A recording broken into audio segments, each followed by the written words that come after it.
Bonjour à toutes et à tous. Bon, bienvenue à ce 5e webinaire des grands programmes de recherche de l'Université PSL et consacré aujourd'hui aux 100 ans de l'équation de Schrödinger, je prononce bien, 1926-2026. L'ouverture donc de ce séminaire a commencé il y a quelques mois, puisque vous savez que j'avais souhaité que les grands programmes de recherche de l'Université PSL soient partagés avec le plus grand nombre de la communauté universitaire, des personnels administratifs, des enseignants, etc., pour évidemment que tout le monde puisse s'approprier ces travaux de recherche, ces programmes de recherche. Alors, euh, c'est un enjeu majeur pour moi que ces programmes soient appropriés et qui puissent donner lieu à des échanges, bien sûr, mais aussi à de nouvelles collaborations. Ces programmes, je rappelle quelque chose que je dis à chaque fois, mais la répétition n'est pas inutile pour faire comprendre les différents projets que nous avons, parce que nous en avons beaucoup, et donc les programmes de recherche sont les héritiers des LABEX. Nous les avons réorganisés en interne sous forme d'un appel à projet lancé en 2022. Il y a eu beaucoup de candidatures et 14 grands programmes de recherche et 4 programmes de recherche ont été sélectionnés par un jury et ça représente une enveloppe totale de l'ordre de 36 millions d'euros. Donc, ce n'est pas rien. Et puis, j'ajoute, et je le dis aussi assez régulièrement, que les LABEX ont eu un impact très positif sur la société, sur l'économie, en particulier sur la recherche et développement dans les entreprises privées, comme ça a été montré par l'étude de l'Institut des politiques publiques sous l'égide d'Antonin Bergeau, économiste, membre de cet institut. Et cette sélection met en avant les collaborations intra-PSL, structurantes, interdisciplinaires, la visibilité internationale, l'impact académique et la cohérence aussi budgétaire. Ces programmes de recherche ont pour vocation de construire PSL par le bas, par la recherche. Et au fond, quel est le meilleur moyen de construire cette université PSL que par l'approche des chercheurs, des enseignants-chercheurs, les programmes de recherche, mais aussi les grands programmes gradués, les programmes de formation, etc. Alors, les projets couvrent les sciences, les arts, les lettres et intègrent les enjeux sociétaux et les stratégies du futur. Ces 14 programmes de recherche ont été lancés en janvier 2025 et donc nous allons poursuivre la présentation de ces différents programmes. Alors, aujourd'hui, nous avons la chance de traiter d'un sujet assez compliqué mais extrêmement intéressant. Il est à partir des 100 ans de l'équation de Schrödinger.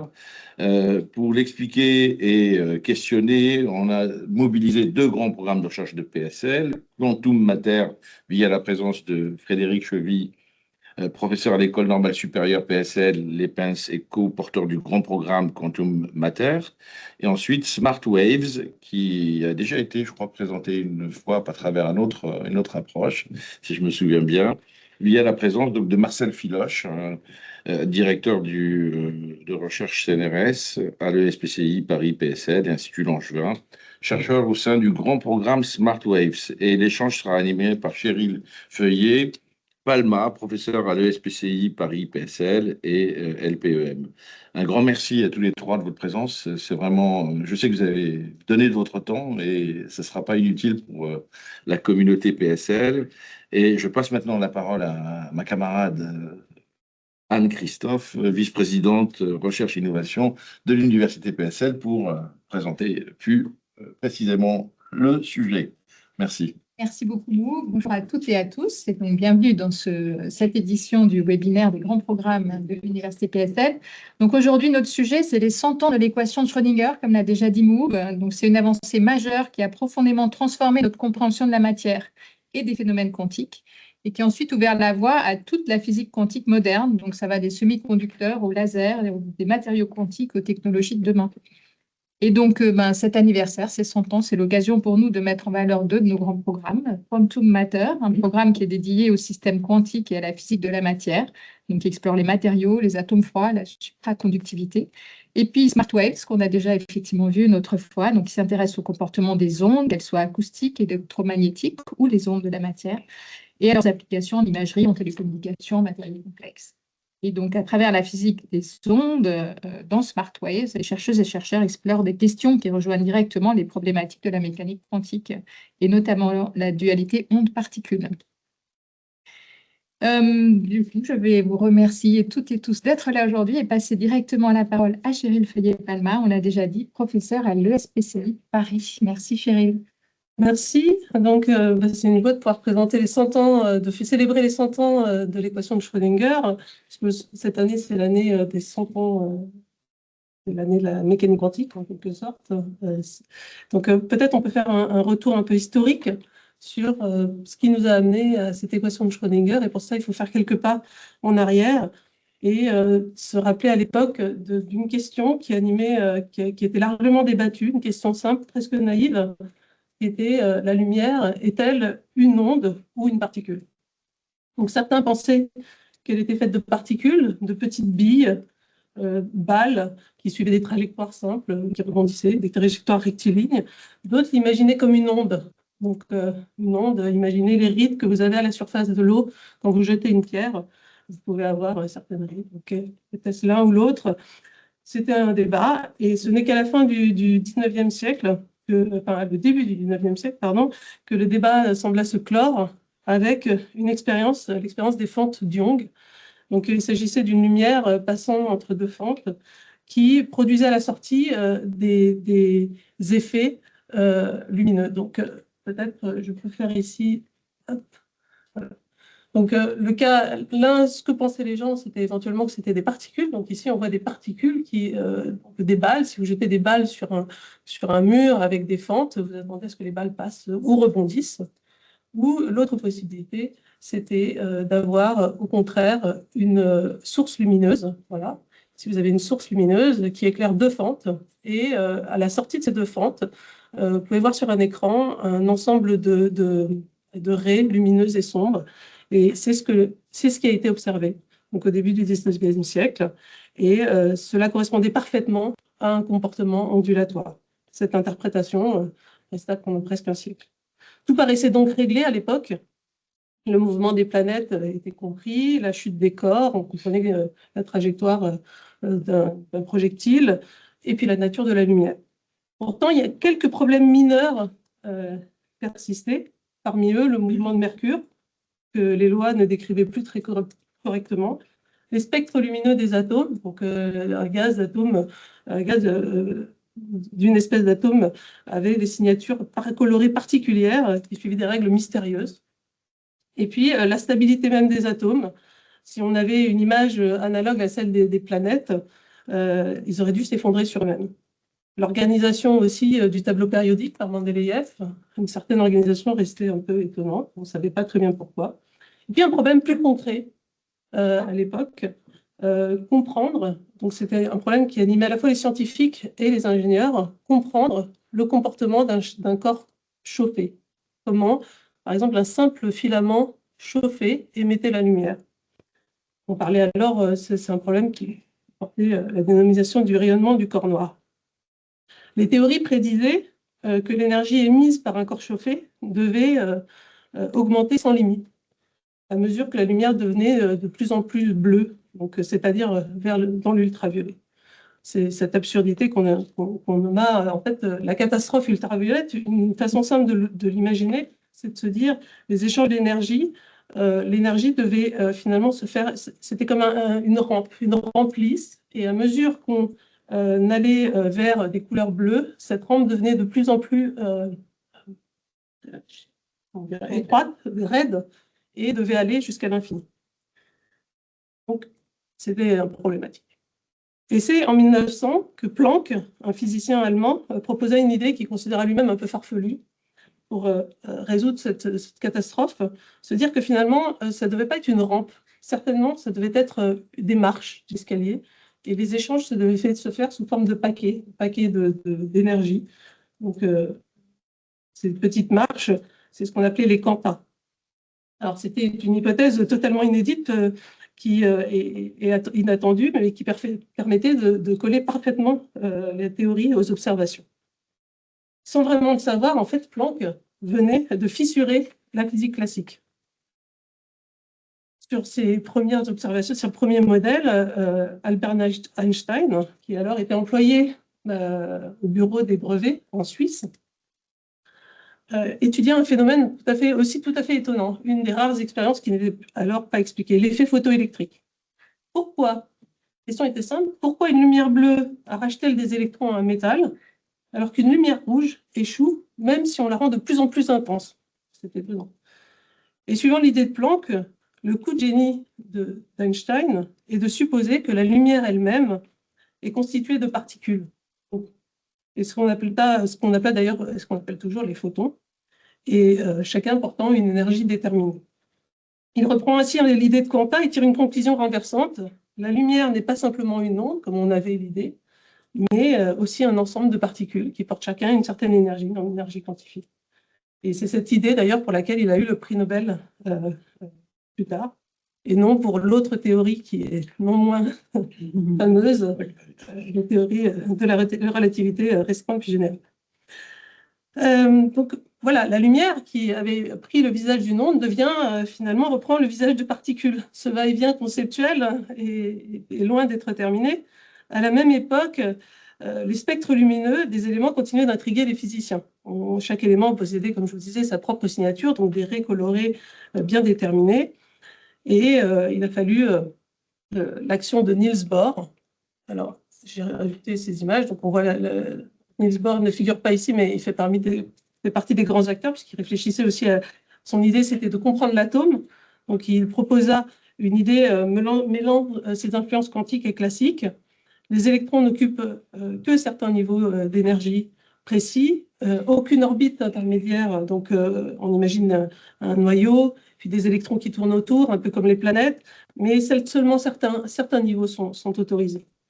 Et puis, pour passer d'un niveau à l'autre, on reçoit ces photons, ces quantas d'énergie. Ce modèle, même s'il sera dépassé, ouvre la voie à toute la compréhension de la physique atomique moderne.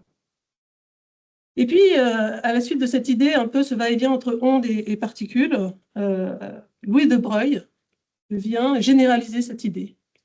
Et il se dit, ah, mais ok, la lumière est certainement une onde, peut-être certainement une onde et une particule, mais et pourquoi la matière ne serait pas finalement identique? Pourquoi ne se comporterait-elle pas de la même manière? Donc, la matière, électrons, les atomes, les molécules, possèdent cette nature ondulatoire. C'est ce qu'on appelle la dualité onde-corpuscule, pour lequel il eut aussi le prix Nobel. Donc, à ce stade, les physiciens savent que la matière se comporte comme une onde, mais ils n'arrivent pas très bien à décrire cette onde. On n'a pas d'outils mathématiques pour arriver à comprendre cet effet. Donc, plus tard, cette expérience faite. Alors, est-ce qu'on peut lancer il y a une vidéo, est-ce que c'est possible de la mettre en action? Donc, non.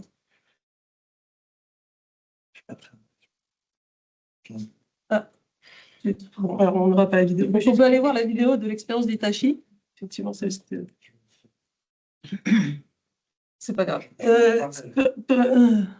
Peu importe. Donc voilà, oui, ou alors on peut aller sur ceci. Non, ça ne sera pas celui-là. C'est pas grave.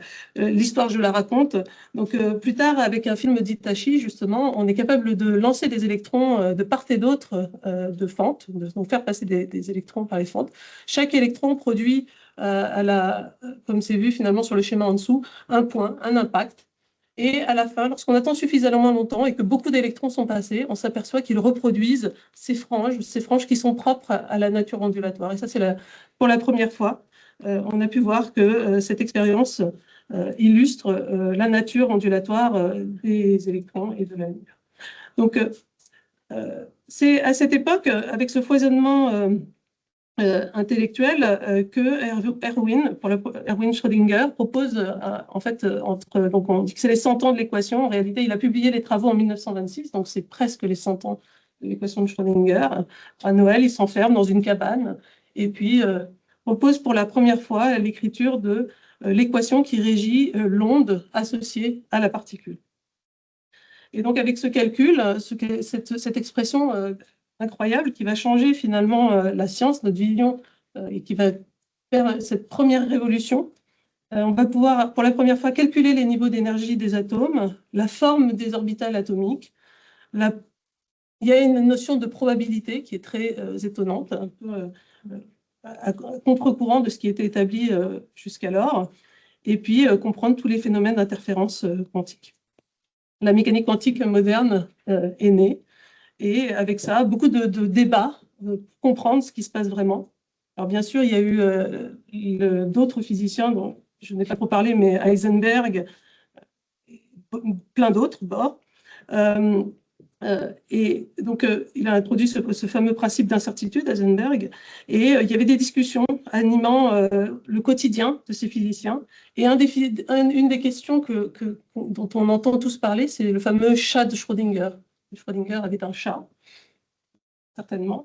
Et donc, ce que l'équation disait, c'est que la matière pouvait être dans deux états à la fois. Donc, entre Albert Einstein et Erwin Schrödinger se posait la question, OK, mais si je mets mon chat dans une boîte, est-ce que finalement ce chat pourrait être dans deux états à la fois? Alors l'idée, c'était d'imaginer un chat qui aurait une petite fiole de poison, qu'un atome qui est dans deux états pourrait ouvrir ou non, et donc laisser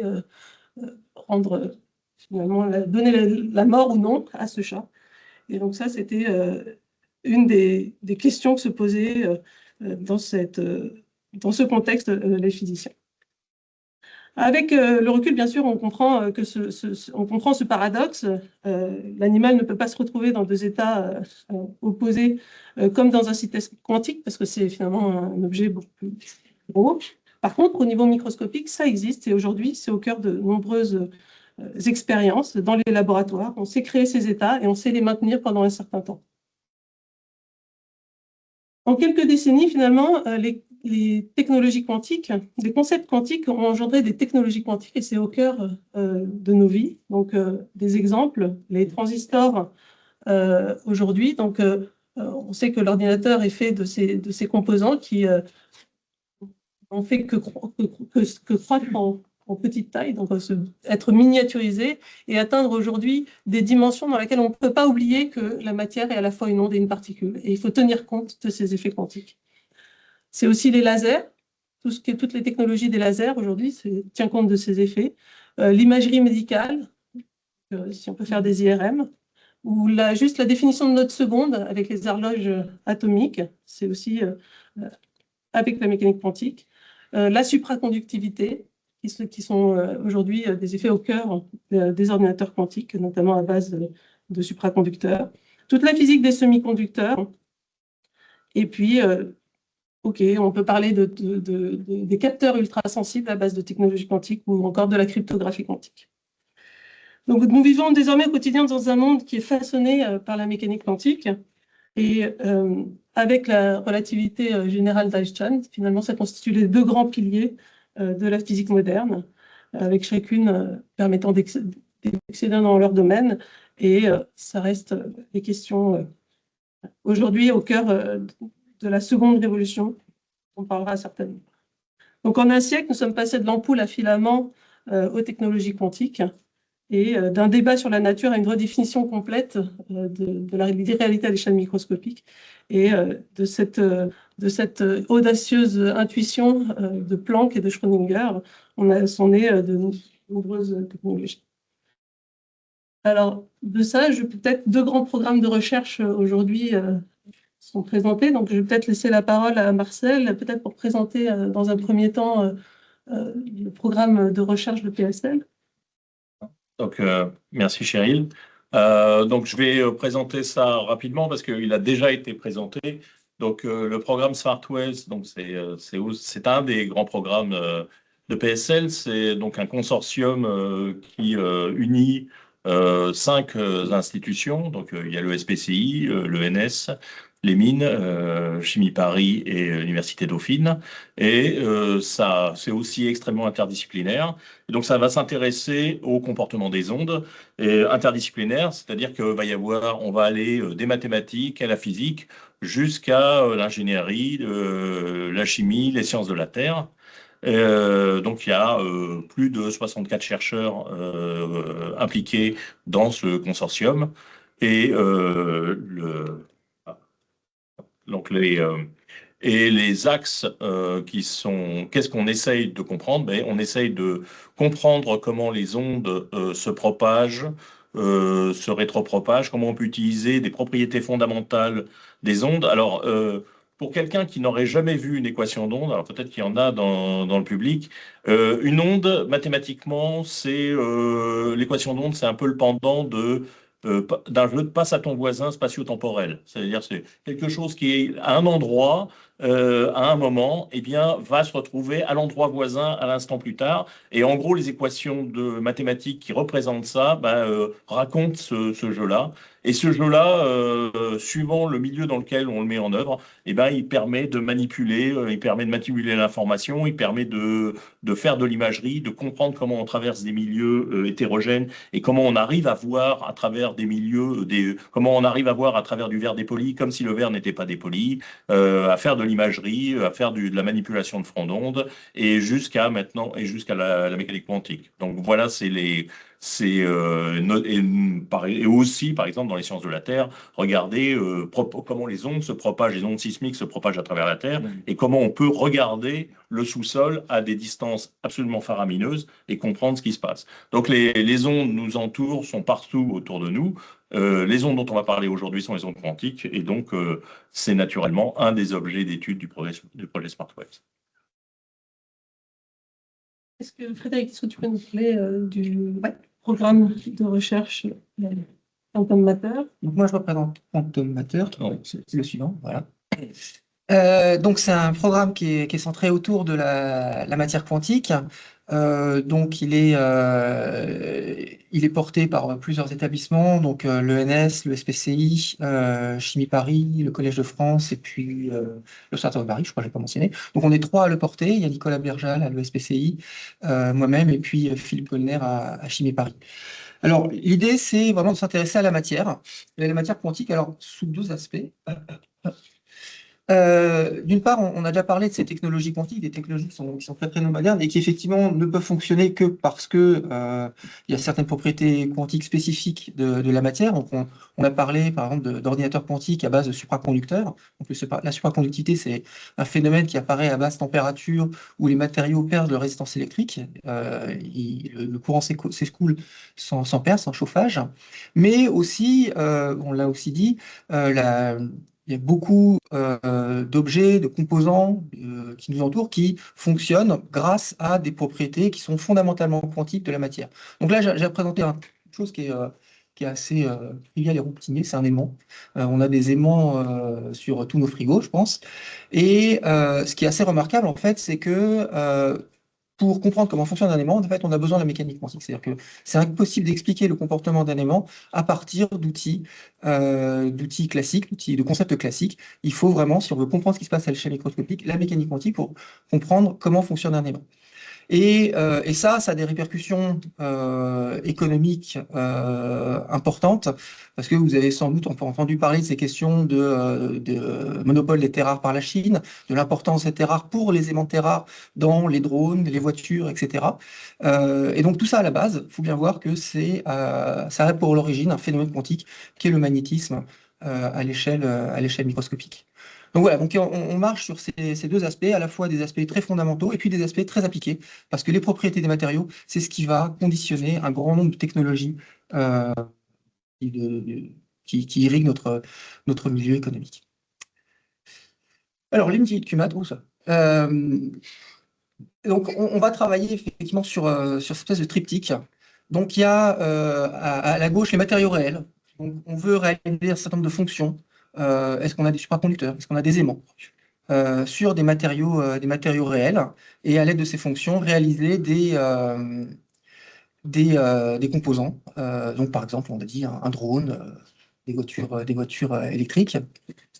Pour comprendre ces matériaux, en général, les théoriciens vont faire des modèles mathématiques, c'est-à-dire vont utiliser une vision simplifiée de ces systèmes, avec des équations qui sont simplistes, voire simplistes, mais néanmoins très compliquées.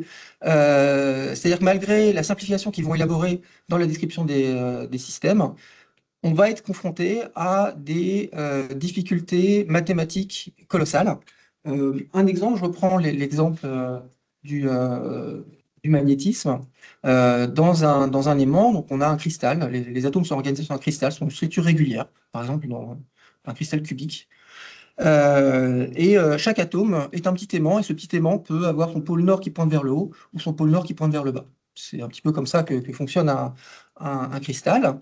Et normalement, dans un bout d'aimant de salle de bain, il y a un nombre absolument colossal de particules. C'est des milliards de particules. Nous, on va regarder un problème qui est très très simple, c'est un petit cube dans lequel il y a 10 atomes sur 10 atomes sur 10 atomes. C'est vraiment très très petit. Il y a 1000 atomes au total là-dedans. Donc de nouveau, c'est très très petit par rapport à mon milliard de particules dans un vrai aimant de salle de bain, de frigo. Et regardons le nombre de configurations qu'on a. Eh bien, sur chaque aimant, on peut avoir l'aimant qui pointe le pôle nord qui pointe vers le haut ou le pôle nord qui pointe vers le bas. Donc il y a deux possibilités. Multiplié par 1000, il y a 2 à la puissance 1000 possibilités. Alors 2 puissance 1000, c'est quelque chose qui est énorme. C'est un chiffre qui n'a pas de nom. C'est des milliards de configurations. Et comme Cheryl l'a mentionné, en fait, ce qu'on calcule en mécanique quantique, c'est la probabilité qu'une configuration arrive. Donc il faut calculer la probabilité de chacune de ces configurations. Vous voyez qu'on a un problème, c'est-à-dire que si vous voulez mettre ça dans un ordinateur, il faut être capable de stocker 2 puissance 1000 nombres dans cet ordinateur. Et il n'y a aucun ordinateur sur Terre qui soit capable de faire ça. Et même si on prenait toutes les planètes, les particules dans l'univers, et qu'on leur disait bah, vous allez faire ce calcul, on n'arriverait pas à stocker ça. Donc vous voyez que même sur un problème aussi simple, de nouveau, hein, je ne suis pas très exigeant, j'ai 10 par 10 par 10, ça échappe complètement à toutes les possibilités de calcul avec nos ordinateurs dans un futur proche, lointain, tout ce que vous voulez. Alors néanmoins, les théoriciens, les mathématiciens arrivent à trouver des astuces pour contourner ça, mais ça reste des problèmes qui sont extrêmement compliqués. Et c'est pour ça qu'est apparue une troisième approche pour étudier cette matière quantique, c'est de réaliser une matière quantique artificielle. C'est-à-dire qu'on va prendre ces modèles, donc qui sont des modèles simplifiés de nouveaux matériaux, et puis essayer de construire des systèmes physiques qui vont obéir aussi précisément que possible à ces modèles. Donc, par exemple, vous parlez de mes petits aimants, là, et bien on va faire un système, vous voyez, où là, sur l'image, on a des petits atomes individuels, et puis qui vont se comporter exactement comme dans le modèle des théoriciens. Et donc, de faire des expériences, comme ceci, réaliser sur cette matière artificielle des expériences qui vont guider l'étude des modèles mathématiques qui, eux-mêmes, ensuite, vont permettre de mieux comprendre ces matériaux réels. Voilà, donc ça, c'est un petit peu le triptyque sur lequel on travaille, et puis ça se décline sur tout un tas de systèmes. Alors là, je vous ai mis une liste avec des noms plus ou moins ésotériques. On a parlé de supraconducteurs, de magnétisme, de matériaux de basse dimensionnalité. Donc, par exemple, la dimensionnalité, le fait que les particules se déplacent à 3D, 2D, 1D, ça peut changer, le rôle d'interaction. Et puis les atomes ultra froids, qui sont des vapeurs atomiques qui sont refroidies à température extrêmement basse, à des nanokelvins, donc quelques milliardièmes au-dessus du zéro absolu, et justement qui sont des plateformes idéales pour la réalisation de cette matière quantique synthétique. Voilà, c'est un petit peu le... Merci. Mais Marcel, et toi alors, dans ton quotidien, comment cette équation se manifeste-t-elle dans tes recherches? Alors, pour parler de comment l'équation de Schrödinger se manifeste, il faut faire un tout petit peu un retour en arrière sur la genèse de l'équation de Schrödinger. Il faut voir que, alors, il y a trois choses importantes. Il y a quelque chose que j'aime toujours rappeler, c'est qu'il faut voir que Einstein, en 1905, quand il formule son hypothèse de quanta pour la lumière, il a 26 ans. Bohr, en 1913, quand il fait ce modèle, il a 28 ans. Heisenberg, en 1925, il a 24 ans. Schrödinger, en 1925, il a 38 ans, c'est un vieux. Donc c'est vraiment des jeunes qui ont bouleversé la vision physique du monde. Et la fusion, et juste l'année d'avant, De Broglie a soutenu sa thèse en 1924, et De Broglie a eu cet éclair, cette intuition de génie qui consiste à dire, mais en fait, cette hypothèse de quanta qu'on a pour la lumière, peut-être que la matière, là aussi, et peut-être que la matière a aussi cette dualité onde-corpuscule. Et l'année d'après, Heisenberg propose une théorie dans laquelle il dit « Non, mais tout ça, c'est très discontinu. Moi, j'ai une théorie matricielle qui permet de comprendre les transitions et on ne peut pas voir, on ne peut pas comprendre ce qu'il y a à l'échelle microscopique, il n'y a pas de représentation. » Et ça, c'est insupportable pour Schrödinger. Schrödinger, il veut absolument avoir une vision de comment est l'électron autour de l'atome. Et ça va être un de ces primus movens, si vous voulez, de pour obtenir cette équation. Donc, il va obtenir une équation en revenant à l'optique et en disant, mais pour l'optique, on avait déjà cette idée qu'on avait une équation d'onde, mais qu'en fait, quand on la regarde de loin, on a l'impression d'avoir des rayons lumineux. Alors, peut-être que pour la matière, c'est exactement la contraposée, c'est-à-dire que la matière, on a l'impression que ce sont des trajectoires simples, peut-être que profondément, il y a une équation d'onde. Et c'est comme ça qu'en appliquant les techniques vraiment de Hamilton-Jacobi de l'équation d'optique, il va remonter à une équation d'onde et il va obtenir cette équation, ce jeu de mathématiques de Passatet en voisin, qui est une équation incroyable parce qu'elle a, pour la première fois, il a une visualisation spatiale de où est-ce que pourrait être l'électron. Mais à côté de ça, il faut bien voir que jusqu'à présent, les ondes, tu avais mentionné les rides à la surface de l'eau, ça on les voit. Il y a les ondes acoustiques qui sont dans l'air, bon, elles ont un support matériel, on ne les voit pas, mais il y a un support matériel. Il y a les ondes électromagnétiques, on ne les voit pas, mais quand c'est dans le domaine visible, c'est l'optique, et ça se voit. Sauf qu'on avait eu un petit problème en physique, c'est qu'on ne savait pas sur quel support ça se propageait, puisque c'était dans le vide, et ça, c'est Einstein qui va résoudre ça. Là, avec Schrödinger, on est avec une onde, on ne sait pas sur quoi elle se porte, et on ne sait même pas ce que c'est. Donc, on ne sait pas quelle est la nature. Mais on sait que si on dit qu'il y a une onde, alors ça marche, il résout et il obtient les énergies. Et donc, pour la première fois, il a une visualisation, et ça, c'est une visualisation spatiale, une compréhension spatiale fine à l'échelle la plus profonde et une visualisation continue. Et il va y avoir des débats absolument féroces entre Heisenberg qui dit non, mais c'est profondément discontinu et on ne peut pas essayer de rétablir quelque chose qui ressemblerait à une vision classique. Et Schrödinger qui va dire mais si, ça mais je ne sais pas ce que c'est, mais il y a une onde. Et c'est un peu Born qui va réconcilier les deux avec cette interprétation de cette amplitude de probabilité. Et donc, nous, dans la physique moderne, la partie onde, donc il y a eu une grande partie, ça, je pense que ça sera discuté avec Quantum Matter, où on oublie cette partie onde, mais en tout cas, cette vision spatiale de où sont les particules à l'échelle nanométrique, et dans les dispositifs quantiques d'aujourd'hui, que ce soit, tu as rappelé les transistors, les LED, eh bien, il est fondamental de savoir comment se propagent les électrons qui sont à l'échelle nanométrique, qui sont ces petites ondes, comment elles se propagent, comment elles sont arrêtées, comment on peut les confiner. Et là, l'équation de Schrödinger joue un rôle fondamental. Sans elle, on n'est pas capable de comprendre énormément des phénomènes de propagation. Et je voudrais juste rappeler quelque chose. On parle du futur ordinateur quantique. L'ordinateur que vous avez sur votre table, il est quantique. Il est déjà quantique. C'est juste pas les mêmes, mais il utilise la partie Schrödinger. Et ce qu'on essaye d'utiliser maintenant dans le futur de l'ordinateur quantique et dans les calculateurs qu'a mentionné Frédéric, pardon, eh bien, c'est une des propriétés encore plus grandes, plus spécifiques de la mécanique quantique. Donc voilà, moi je travaille par exemple sur les LED qui font notre éclairage maintenant de plus en plus, qui ont bouleversé l'éclairage depuis 10 ans et depuis 10-15 ans et qui permettent des économies fantastiques en matière d'énergie. Tout notre éclairage moderne, il va être quantique. Il est quantique parce qu'on est capable de maîtriser très précisément quelle est la fréquence qui est créée sans avoir à chauffer toute la pièce. Une ampoule moderne, ça ne chauffe pas la pièce, ça émet exactement la lumière qu'on veut qu'elle émette et ça ne dépense pas d'énergie ailleurs. Et pour comprendre à l'échelle microscopique comment ça se passe, il faut l'équation de Schrödinger. Merci. Et toi, Frédéric, finalement, si on reprenait cette équation de Schrödinger, quels seraient les grands défis aujourd'hui, des propriétés quantiques des matériaux qui pourraient représenter des graals scientifiques?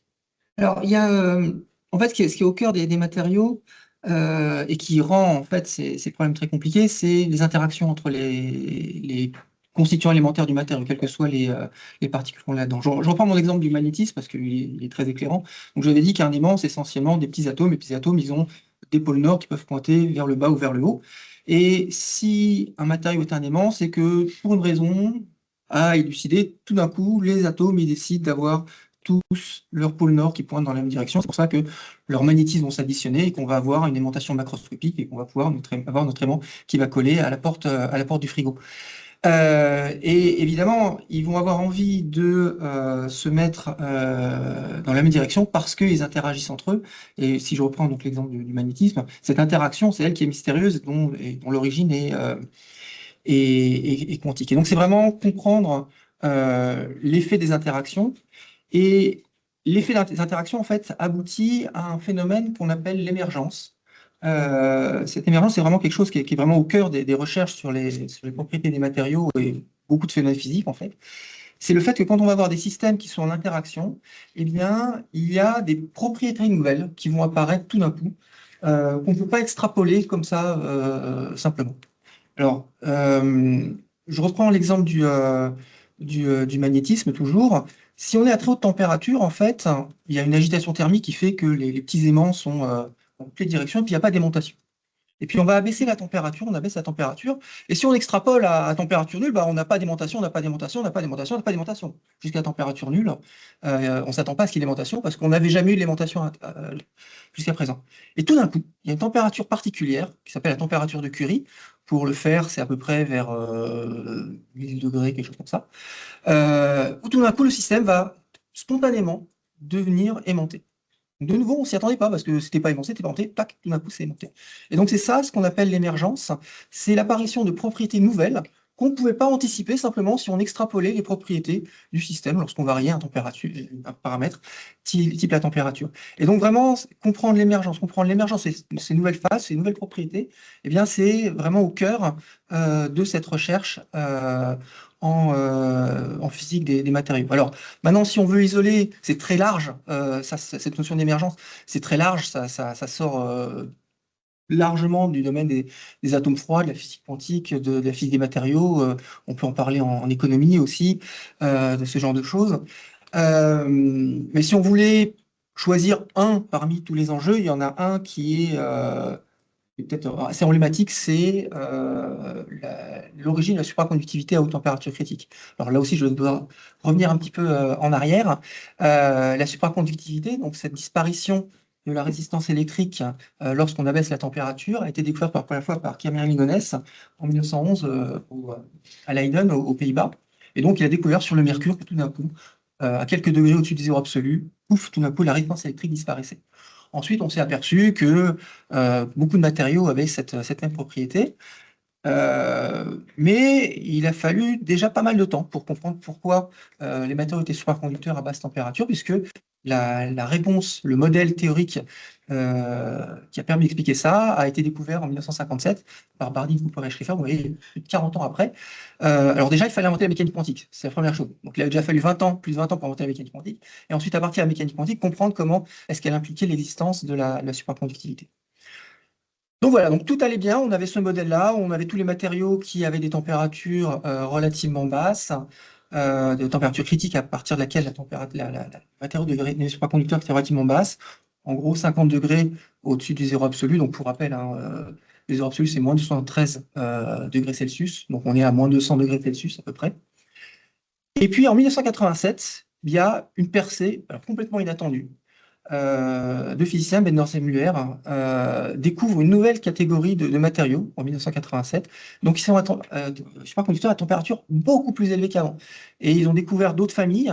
Et maintenant, on a des matériaux qui sont supraconducteurs à des températures de l'ordre de 150 Kelvin, donc moins 100 degrés Celsius. Moins 100 degrés Celsius, c'est froid évidemment, mais ça commence à devenir des températures qu'on peut trouver naturellement sur Terre. Dans les coins les plus éloignés de la Sibérie en hiver, on n'est pas très loin de ça. Et donc ça, c'est 1987, et ça fait 40 ans qu'on ne sait toujours pas pourquoi ces matériaux sont supraconducteurs. Pourtant, à l'époque, c'était une révolution. C'était une révolution. Et ils ont reçu le prix Nobel très rapidement après, mais ça fait 40 ans, on les a étudiés sous les coutures, on les connaît parfaitement, on connaît la diagramme de phase complètement, mais on ne sait pas pourquoi ils sont supraconducteurs. On envisageait de rouler en supraconducteur. Ouais. Et effectivement, ça a des importances, parce que si on est capable de pousser un petit peu la température critique de ces objets, eh bien, on pourrait avoir des supraconducteurs à température ambiante. Et ça, ce serait une révolution parce que, par exemple, une grande cause de perte énergétique, c'est le fait que on a de la résistance dans les fils électriques qui vont de la centrale nucléaire, la centrale que vous voulez, l'éolienne, jusqu'à l'utilisateur. Et si on pouvait avoir des fils supraconducteurs à température ambiante, eh bien, on n'aurait pas ces pertes électriques, on offrait énormément d'économies d'énergie. On pourrait aussi stocker l'électricité. On sait qu'il y a des périodes où on produit plus d'électricité qu'on en consomme. Et bien, par exemple, l'été, on pourrait stocker l'électricité pour l'utiliser ensuite l'hiver, parce qu'on pourrait la stocker dans des fils dans lesquels l'électricité coulerait comme ça, sans résistance, et on la garderait sur plusieurs mois. Donc, ça pourrait avoir des conséquences économiques colossales. D'ailleurs, en parlant de consommation énergétique, est-ce que finalement ton activité pourrait envisager des économies d'énergie à l'échelle mondiale? Ah bah, c'est pas qu'elle envisage, c'est qu'elle c'est déjà. Alors, il faut savoir, il y a quelque chose qui est assez peu connu, c'est qu'à la fin des années 2010, à la fin de presque un peu avant 2010, au tournant de 2010 et un peu après, pour la première fois, la consommation électrique américaine a diminué. Première fois de l'histoire. Alors évidemment, depuis, elle est remontée, et surtout avec les data centers et l'émergence de l'intelligence artificielle. Mais cette décroissance de la consommation énergétique, de la consommation électrique américaine, elle est entièrement due au remplacement progressif de l'éclairage ancien par l'éclairage moderne. Un éclairage qui avait des rendements qui étaient autour de quelques pourcents, par un éclairage qui a des rendements qui varient entre 30 et 90% suivant les fréquences avec lesquelles ou les longueurs d'onde à laquelle on éclaire. Et donc cette réduction-là, et on est encore qu'à la moitié du chemin, on estime qu'on peut encore gagner 50% de la facture énergétique électrique sur l'éclairage, et 50% de la facture mondiale, c'est considérable. Et alors, le problème, c'est que ces matériaux-là, les matériaux qui ont permis cet avènement-là, sont des matériaux qu'on appelle des nitrures, hein, des nitrures de gallium, des alliages de nitrures de gallium et indium. On peut régler très finement, grâce en changeant les pourcentages de ces matériaux, on peut régler très finement la longueur d'onde à laquelle ils vont émettre. Donc, on peut faire des diodes rouges, des diodes vertes, des diodes bleues, et ainsi faire de l'éclairage blanc. Le problème, c'est que le contre-argument de ce réglage très fin, c'est que si on met un matériau avec une composition moyenne, eh bien, de temps en temps, localement, il va être un peu plus riche en un des composants, et puis à un autre endroit du matériau, il va être un peu plus riche dans un autre composant de l'alliage, ce qui va faire qu'il va y avoir des fluctuations locales de la composition du matériau. S'il y a des fluctuations locales de la composition du matériau, eh bien, les électrons et les particules qui se propagent à l'intérieur de ces matériaux ont l'impression de se propager pas à travers une route qui serait un billard, mais à travers un paysage de montagne. Et ils vont faire des détours, ils vont rester piégés dans des endroits, on va avoir du mal à les faire passer, ou au contraire, ils vont passer en masse dans des endroits où on ne voulait pas qu'ils passent. Et donc, ce sont des matériaux qui sont extrêmement compliqués, et c'est là qu'on a besoin de l'équation de Schrödinger, et c'est que là, on revient à la physique quantique. Pour comprendre comment ces matériaux opèrent, eh ben, il faut absolument prendre en compte le caractère ondulatoire et comprendre ce qui se passe. Mais, et grâce à cette compréhension-là, on est capable non seulement d'utiliser ces matériaux, mais de structurer, et c'est ce qui se passe aujourd'hui, c'est qu'on structure les diodes, donc les diodes électroluminescentes, les LED, on structure à l'échelle nanométrique comment le matériau est composé, en mettant des endroits très riches dans un certain alliage, d'autres endroits moins riches. On fait vraiment un dispositif interne qui va faire couler ces ondes et les piéger exactement aux endroits où on veut. Et avec cette ingénierie-là, qui est entièrement bâtie sur la physique quantique, sur l'équation de Schrödinger, eh bien, on optimise le rendement et maintenant, on arrive à dépasser, à arriver sur pratiquement toutes les couleurs. La grosse couleur qui posait problème, c'était le vert. On ne sait pas faire des diodes vertes qui sont extrêmement efficaces en termes de rendement. On a des 30-40%, mais il faudrait viser des 90%. Quand on aura ces diodes vertes-là, on aura encore gagné, et on parle d'ici à 2030 on parle en milliers de millions de milliards de dollars. C'est des échelles monumentales. Merci. Alors, il y a un aspect de l'équation Schrödinger dont on n'a pas encore complètement parlé, c'est la linéarité de cette équation.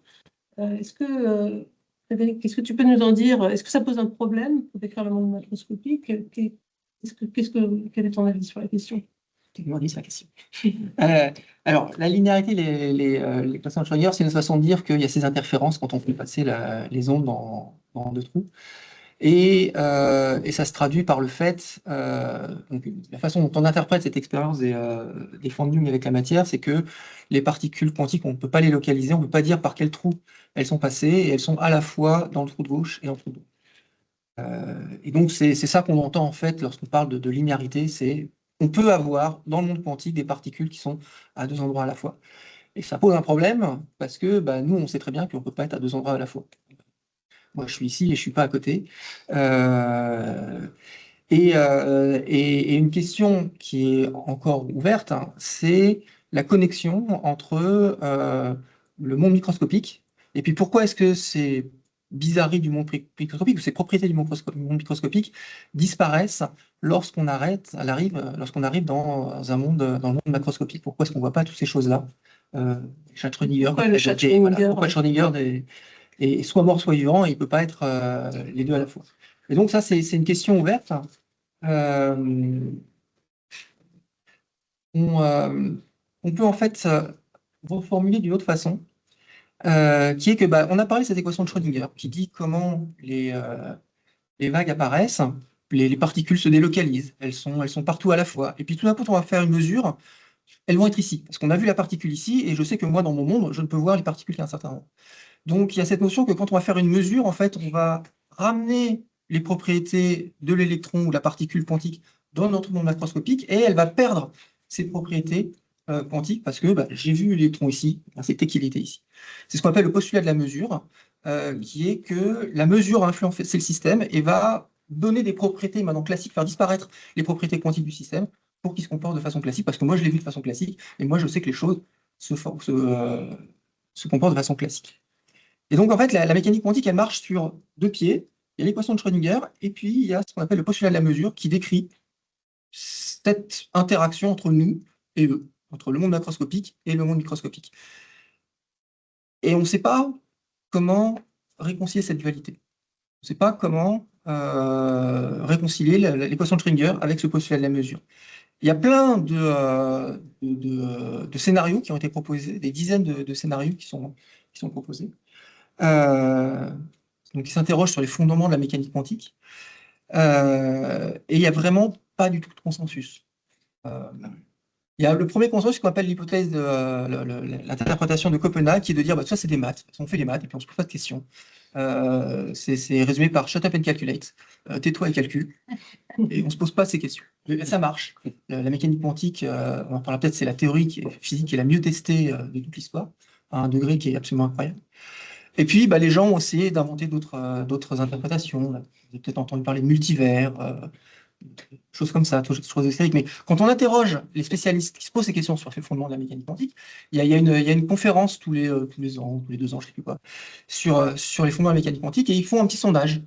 Quelle est votre interprétation préférée de la mécanique quantique? On s'aperçoit qu'il n'y a pas de consensus du tout. Ils répondent à peu près tout de façon uniforme. Celle qui ressort un peu, c'est Copenhague. On ne se pose pas de questions. Donc finalement, ça a aussi inspiré pas mal de films de science-fiction. Oui. Et donc, que penser justement de ces interprétations de type multivers?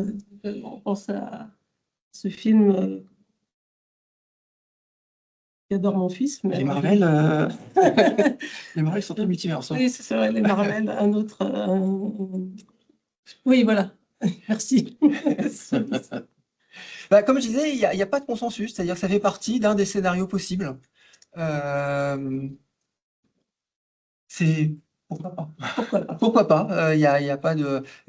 Donc c'est de la science et la réponse, elle viendra d'expérience. Donc la première chose qu'il faut se poser, si on a des scénarios qui disent tous la même chose à la fin, qui de toute façon aboutissent aux mêmes équations et sur lesquelles il n'y a pas de différence, on ne sera pas capable de départager. Ce sera une histoire de choix. Après, la question, c'est est-ce qu'on est capable de distinguer ces scénarios et d'avoir des prédictions quantitatives qui disent ah bah, il y a un scénario qui prédit ça, un autre scénario qui prédit ça. Il y avait cette question-là, justement, sur la question des probabilités. Dans les débats des premiers âges de la mécanique quantique, il y avait la question de savoir est-ce que ces probabilités étaient fondamentales? Est-ce que, effectivement, donc je reprends mon exemple de l'électron qui est à deux endroits, quand je vais essayer de le détecter, eh bien, je vais le détecter alternativement ici ou là. Et en fait, il n'y a pas de moyen de prédire où est-ce qu'on va le détecter. 50% du temps, il va être ici, 50% il va être là. Ça a heurté Einstein. Einstein, il avait dit Dieu ne joue pas au dé. Donc, il doit y avoir quelque chose déterministe derrière. Et puis Bohr disait non, non, pour moi, c'est comme ça. Bohr, il était à Copenhague, donc il était dans cette école de Copenhague, enfin, il a fondé l'école de Copenhague. Et pour lui, bah, ces probabilités étaient fondamentales. Fondamentalement, on n'était pas capable de prédire ce qui allait se passer. Et donc pendant très longtemps, les gens ont dit bon, bah, de toute façon, ces deux points de vue donnent la même chose. C'est juste de la philosophie, on choisit l'un, on choisit l'autre, et puis basta.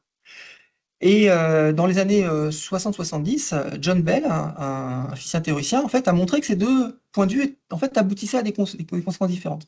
Il a montré que quand on mesurait un certain nombre de quantités, eh bien, la physique classique prédisait qu'une certaine grandeur ne pouvait pas être plus grand qu'une certaine limite. Et qu'en revanche, en mécanique quantique, eh bien, cette grandeur pouvait être plus grande que cette limite-là. Et donc il dit, ah, bah là, la mécanique quantique et la physique classique, l'interprétation d'Einstein et l'interprétation de Bohr, elles ne sont pas si philosophiques que ça, en fait. Elles aboutissent à des prédictions quantitatives qu'on peut faire, on peut vérifier sur des expériences. Et c'est ce qu'Alain Aspect, qui a eu le prix Nobel l'an dernier, il y a 2 ans, a fait. En fait, il a fait l'expérience. Et puis il a montré que la mécanique quantique avait raison et que donc l'interprétation d'Einstein n'était pas la bonne.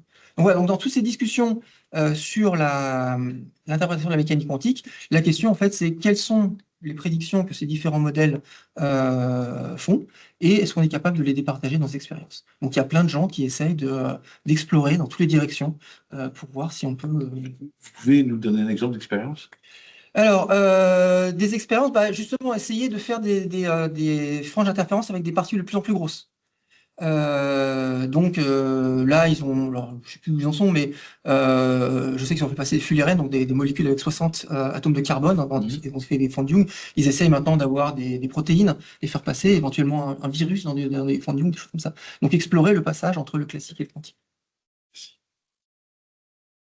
Merci. Alors, on pourrait se demander, du coup, deux questions qui me viennent. Déjà, Marcel, finalement, est-ce que tu penses que la mécanique quantique a déjà été mise en défaut? Non, non, pour l'instant, c'est bien le problème, c'est qu'elle est pas mise en défaut. Et comme disait Frédéric, on n'arrive toujours pas à comprendre fondamentalement.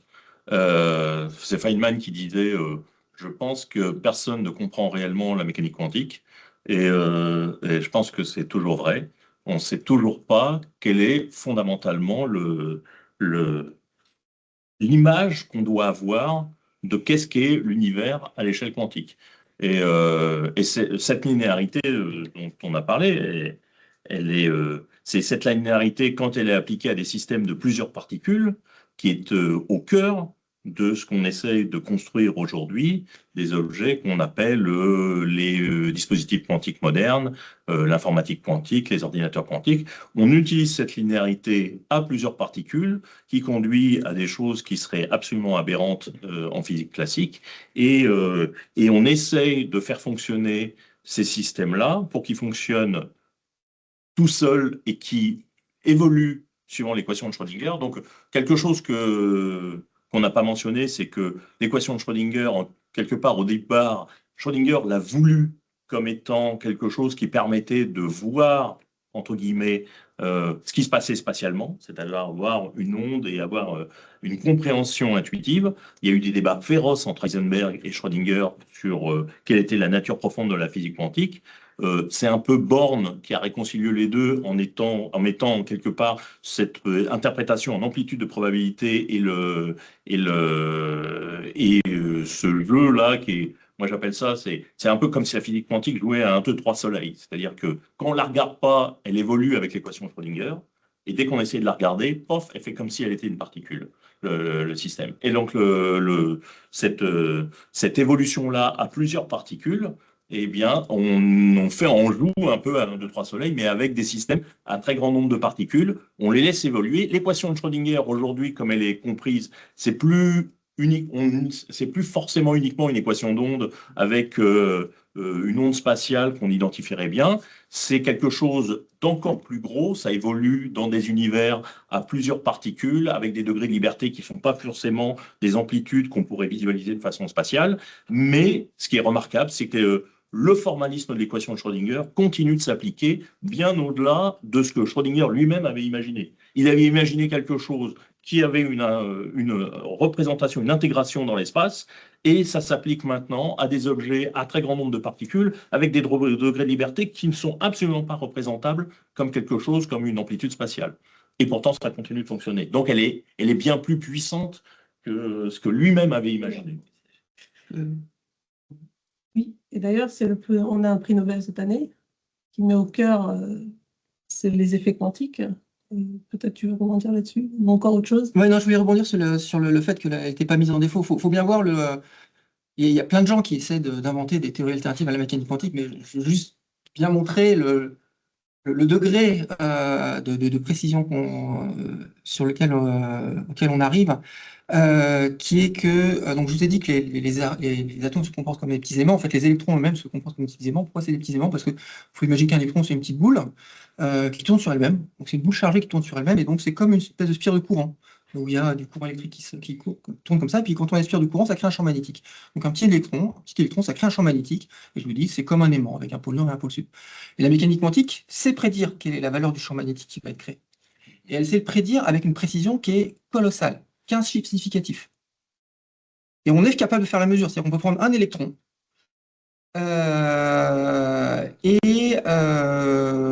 avec cet électron, on est capable de mesurer ce qu'on appelle son moment magnétique, le champ magnétique qu'il va créer, et il y a un accord sur tous ces chiffres significatifs entre la théorie et puis l'expérience. Et ça, c'est la mesure qui est la plus précise et la mieux vérifiée de toutes les sciences qu'on connaisse.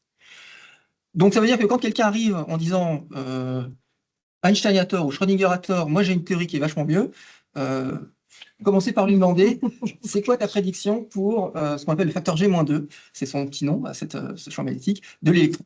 Et après, on discute. Super clair. On peut passer aux questions du public. Oui, d'abord les questions de la salle, s'il y en a, et ensuite le public à distance.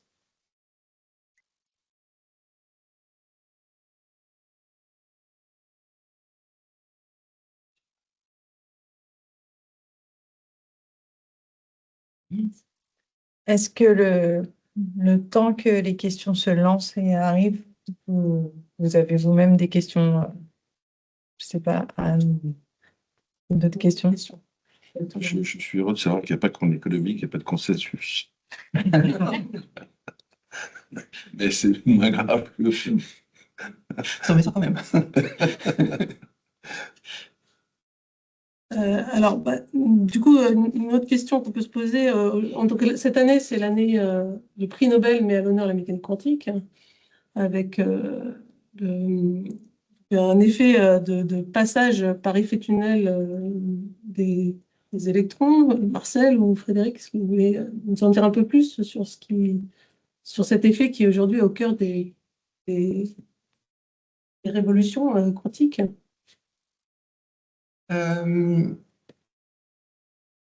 C'est une magnification du comportement ondulatoire de la matière, justement, effectivement. On n'a pas prononcé ce mot, mais c'est vrai que c'est un mot qui fait partie aussi de la culture populaire maintenant qu'est l'effet tunnel.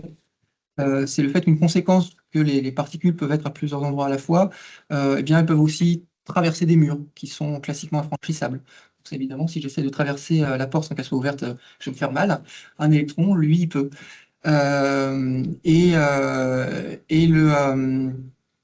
Ce qu'ont montré les lauréats du prix Nobel, c'est qu'en fait, cet effet tunnel pouvait avoir lieu aussi de façon collective. C'est-à-dire qu'on peut avoir une onde collective qui est constituée de plein d'électrons qui est capable de traverser des barrières. Donc là, on a un conducteur et puis on a un isolant dans lequel les électrons ne sont pas supposés passer, puis ensuite de nouveau un conducteur, enfin supraconducteur. Puis on montrait que les électrons collectivement peuvent passer à travers ce petit tunnel. Ce petit tunnel, Ouais. exactement. Et cette jonction de Josephson et ces effets qu'ils ont vus avec les jonctions de Josephson et ce qu'on appelle les jonctions de Josephson, c'est l'élément de base des composants des ordinateurs quantiques qui sont en cours de développement pour certaines architectures. Une question. On n'a plus. Question. Juste une question sur l'interdisciplinarité. Comment c'est organisé dans vos programmes de recherche?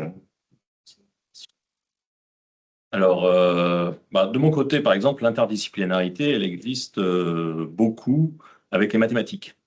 Parce que pendant très longtemps, par exemple, là, la question, c'est, et c'est une question qui a à peu près 60 ans et qui est toujours pas complètement résolue, c'est si on a un matériau qui est compliqué ou qui est désordonné, comment va se comporter l'équation d'onde et comment va se comporter l'équation de Schrödinger? Et donc ça, c'est un problème qui a été soulevé par un physicien qui s'appelait Philip Warren Anderson, qui a eu le prix Nobel en 1977 pour ça, entre autres. Donc comprendre comment une onde quantique se déplace dans un matériau désordonné, c'est un phénomène qui est assez complexe, ça dépend de la dimensionnalité. Et pour comprendre ce qui se passe, pendant très longtemps, le désordre a été modélisé par des probabilités, parce que c'est à peu près comme ça qu'on essaye de le comprendre. Eh bien, ça fait 10-15 ans que on a changé de pied, en tout cas dans les deux recherches que je mène, en disant, on va oublier le caractère probabiliste, on va avoir quelque chose qui est un matériau désordonné, qui va être cette espèce de paysage de montagne un peu difficile. On va essayer de comprendre comment une onde se déplace à l'intérieur de ça. Et pour ça, c'est quelque chose, c'est un problème qui est physique, mais qui devient un problème mathématique. Et donc, il y a un dialogue naturel qui s'établit entre les mathématiciens et les mathématiciens ayant maintenant, une fois que c'est un problème d'équation d'onde, eh bien, ça peut être vu comme un problème d'équation différentielle, avec toutes les techniques qu'on connaît. Et le physicien, lui, donnant une interprétation et expliquant qu'est-ce qui est important et qu'est-ce qui ne va pas être important. Voilà. J'ai deux petites questions, enfin deux questions peut-être un peu larges. La première, c'est que du coup, quels sont les défis expérimentaux aujourd'hui pour aller plus loin? Ça serait quoi, enfin, au niveau expérimental? Qu'est-ce qu'on aimerait faire un peu plus ou casser en fait une difficulté technique pour aller plus sur le volet expérimental? Et deuxième question, c'est, moi je suis curieuse de voir en fait dans le cadre de vos projets, quelles sont les relations avec le monde économique? Est-ce que vous avez des partenariats avec des entreprises? Est-ce que les entreprises vous demandent aussi de pousser la réflexion sur un point en particulier?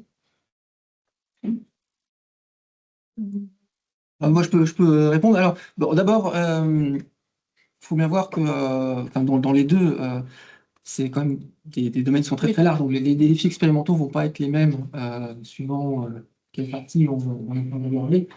Par exemple, moi, je suis dans la physique atomique et quand on est en physique solide, les enjeux vont être très très différents. Si je parle pour mon domaine à moi, la physique atomique, donc je vais parler de cette notion d'émergence, le fait que quand on va varier la température, il y a des nouvelles phases de la matière qui vont apparaître. Donc en plus des liquides, solides, gaz qu'on connaît depuis la petite école, en fait, il y a plein de phases de la matière qui peuvent apparaître à basse température.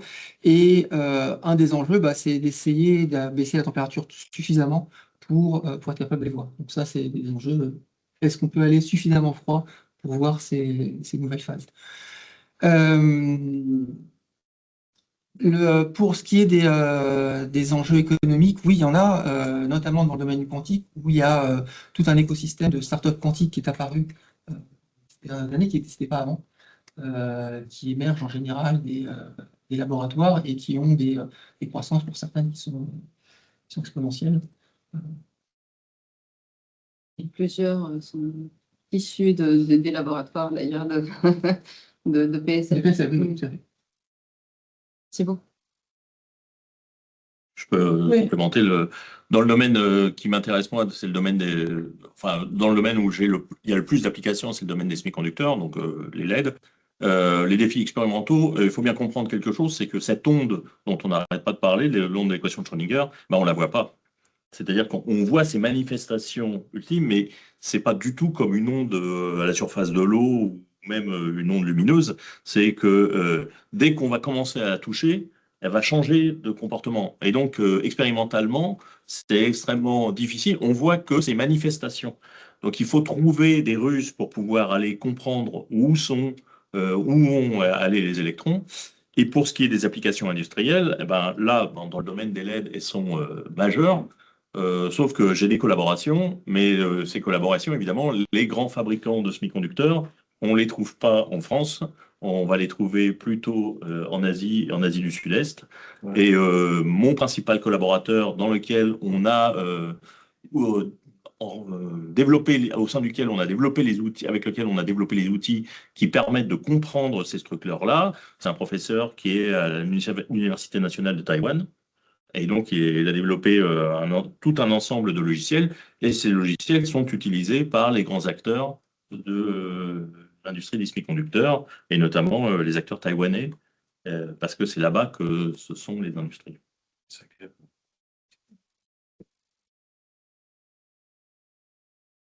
Alors, peut-être pour terminer, une dernière question. On revient sur le chat de Schrödinger et peut-être l'ordinateur quantique. Est-ce que finalement l'ordinateur quantique verra le jour un jour? Joker. Ouais, Joker. C'est compliqué. Disons, alors, non, je vais peut-être faire une réponse un peu plus construite. On réduit les technologies quantiques à l'ordinateur quantique parce que c'est ce qui fait le plus rêver. En réalité, il y a plein de sous-domaines dans les technologies quantiques. Il y a par exemple les senseurs quantiques. Faire des mesures extrêmement précises en utilisant la mécanique quantique. Et ça marche. On est capable de faire des gravimètres, donc des accéléromètres, qui sont capables de mesurer avec une très très grande précision le champ de pesanteur de la Terre ou les accélérations. Donc ça permet par exemple de détecter des séismes. On va parler un petit peu des ondes sismiques. Ça permet de faire des systèmes de guidage. On parlait des contacts avec les entreprises. L'Observatoire de Paris a des contacts avec Safran justement pour faire des gyroscopes pour les missiles basés sur des systèmes quantiques. Donc ça marche, il n'y a pas de problème. On a parlé un petit peu de cryptographie quantique, échanger des informations sécurisées à l'aide de la mécanique quantique. Ça marche aussi, c'est commercial. On a parlé de la mesure du temps par la mécanique quantique, ça marche aussi très très bien. Les horloges les plus précises utilisent la mécanique quantique pour mesurer le temps. Donc voilà, donc il y a tout un pan des technologies quantiques qui marchent, qui ne sont absolument pas spéculatives. Voilà, maintenant l'ordinateur quantique, c'est beaucoup plus compliqué, ça va demander beaucoup plus d'efforts. Et là, savoir si à terme on aura ou pas un ordinateur quantique, là c'est une question qui est en cours. Les progrès se font, mais on est encore loin d'avoir un ordinateur aussi puissant que les PC, enfin un ordinateur contenant autant de processeurs que les PC qu'on a sur cette table, que dans un ordinateur quantique. Ordinateur quantique, il y a deux choses. C'est quelque chose qu'on discute avec Alain Aspect et qui rappelle régulièrement. C'est la première chose, c'est que les lois de la physique ne s'y opposent pas en tant que telles. Donc, ce à quoi, en général, je lui dis, mais les lois de physique ne s'opposent pas non plus, en théorie, à ce qu'on puisse faire tenir la pyramide de Khéops sur sa pointe. Mais c'est dur. Donc, la deuxième chose, c'est qu'il faut être très, très prudent, parce que quant à dire que quelque chose ne se fera jamais est impossible en physique. Parce que l'histoire n'a pas été tendre avec les gens qui se sont risqués à ça. Donc, pour l'instant, c'est un peu comme faire tenir la pyramide de Khéops sur sa pointe, l'ordinateur quantique. Pour autant, ça serait très dangereux de dire que c'est impossible à faire. On est à peu près dans cet état-là. Très bien, c'est le mot de la fin. Merci parce que, en plus, vous êtes très pédagogue, hein. C'est clair, enfin, tous les trois. Merci beaucoup, vraiment, c'était. Je ne peux pas vous dire que j'ai tout compris, mais je pense que c'était intéressant. Et en tout cas, je ne conclurai absolument pas sur l'évolution extraordinaire de votre recherche, de votre champ. Je voulais juste dire que c'est ce que montre un peu la révélation au groupe à la communauté de PSL de ces grands programmes de recherche, c'est que l'Université PSL dispose d'une force scientifique unique, capable de relier sciences fondamentales, innovation technologique, vous en avez parlé, et enjeux sociétaux également. Et donc, je voudrais adresser surtout mes plus vifs remerciements à celles et ceux qui ont contribué, aux participants également. Donc, merci à Marcel Filoche, très clair aussi, hein, directeur de CNRS, Frédéric Chevy. L'image de la pyramide sur son toile, c'est pas mal pour comprendre ce qui est réalisable de polytechnique, mais il laisse place. Et merci aussi donc, à Frédéric Chevy, l'école normale supérieure, PSL, et puis Cheryl Feuillet-Palma, qui a fait un panorama introductif extrêmement clair et très, très intéressant. Je pense que on va vous solliciter pour les cours du soir.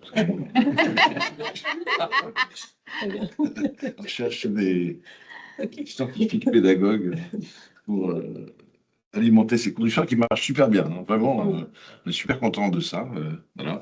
Et puis, donc, je voudrais remercier, bien sûr, Anne, Christophe, Sandra Demoulin, directrice de la communication, Émilie Brémond, son adjointe, ainsi que Claire Géandel, responsable de la communication pour les grands programmes, Kevin Lamotte, qui est ici, médiation scientifique, Yuriko Hirowata, qui est ici, directrice de la recherche aussi, Vincent Petit, coordinateur des grands programmes, et puis tout le monde, les personnes en présence, ceux qui sont aussi à distance. Et voilà, et à très bientôt pour les autres webinaires des grands programmes.